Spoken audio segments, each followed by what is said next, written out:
It's impossible to predict the time when confidence will be lost, but it can come quickly. Resorting to buying other paper currencies will not be of much help. When the dollar crashes, most likely the purchasing power of all currencies, since all currencies hold dollars as a reserve, will go down as well. This means that dollars and other currencies will go into buying consumer items, precious metals, and other physical properties.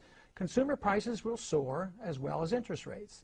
The central bank will lose control, and the more they inflate, the worse the confidence becomes. The interest rates will respond to these efforts by rising sharply. If the Fed tries to reverse the run on the dollar, interest rates will also soar, and the pain on the American citizens will be of such proportion that political chaos will result.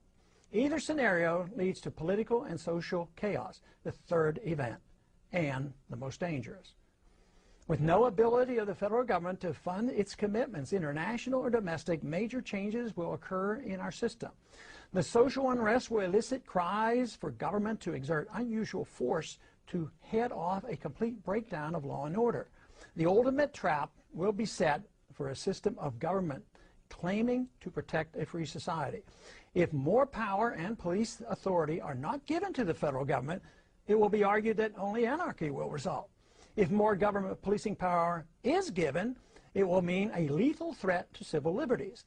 Already, we have permitted the notion that a single person, the Attorney General or the President, can decide who is an enemy combatant, thus denying that individual the right of habeas corpus, permitting indefinite detentions without charges made. This attitude towards civil liberties has changed significantly since the fear built around 9/11. Yes, I know, declaring one an enemy combatant is reserved only for the radical Muslims engaged in terrorism against the United States. To be reassured by this reasoning is quite dangerous and naive. Logic should not lead us to equate suspects with terrorists and include American citizens, and yet this has already been set by precedent. Under difficult circumstances, our political leaders will not be hesitant to use these powers to maintain order. Tragically, the people may even demand it. We are rapidly moving toward a dangerous time in our history. Society as we know it is vulnerable to political and social unrest. This impending crisis comes as a consequence of our flawed foreign and domestic economic policies, a silly notion about money, ignorance about central banking, and ignoring the onerous power and mischief of out-of-control intelligence agencies. Our unsustainable welfare state and a willingness to sacrifice privacy and civil liberties in an attempt to achieve safety and security from an inept government. Dangerous times indeed. What can be done about it? Must we wait for the inevitable and expect to restore our liberties in a street fight against the overwhelming power of the state? Not a good option.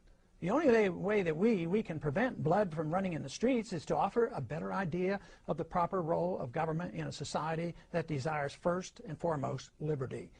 And that is impossible without a firm commitment by our thought leaders to the ideas of freedom, the source of all creative energy and prosperity. An all-powerful state is the threat to that ideal. The prevailing attitude of the people, as it once was in early America, must be that of liberty and self-reliance, rather than the nanny state and dependency. Rely on the government force to mold all private choices. If this is understood, a smooth, although not painless, transition to a free society is achievable. Ignoring this option will be very destructive to everything that is dear to the hearts of most Americans. What is it that we must do?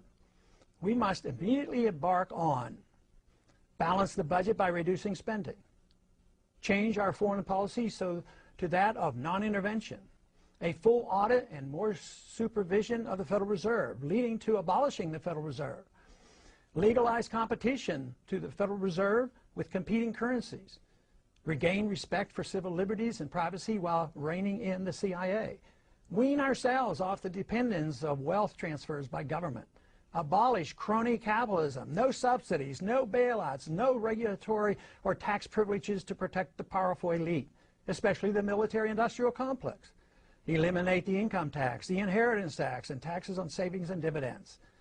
None of this can happen without the restoration of Congress to its dominant position of the three branches of government, as was originally intended by the Constitution. The executive and the judicial must be reined in, and Congress must assert its prerogatives over all legislation curtailing all unconstitutional agendae through budgetary controls. Signs abound that angry Americans are now more ready than ever before for a change in direction that is indeed real. If this program were improvised, even suddenly and dramatically, the adjustment, though significant and to a degree somewhat painful, would be much shorter and of minor consequence compared to the chaos and poverty that will result if we refuse to change our gluttonous appetite for a free lunch.